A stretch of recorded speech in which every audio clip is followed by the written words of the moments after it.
অনেকেই বাগান করেন ফলের আশায়, লাভের আশায়, কিন্তু আমার সবুজ সংসারটা একটু অন্যরকম।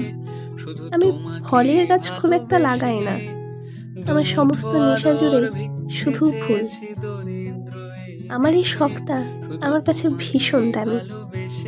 অনেকে আবার জিজ্ঞাসাও করেন, এত সব ফুল লাগিয়ে কি লাভ, দুদিন পরেই তো সেই ঝরে যাবে।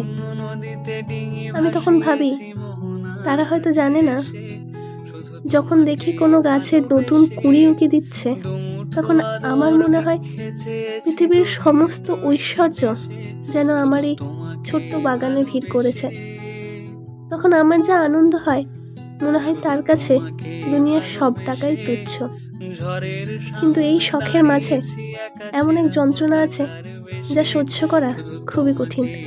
সেই যন্ত্রণা কি বলবো পরের পার্টে।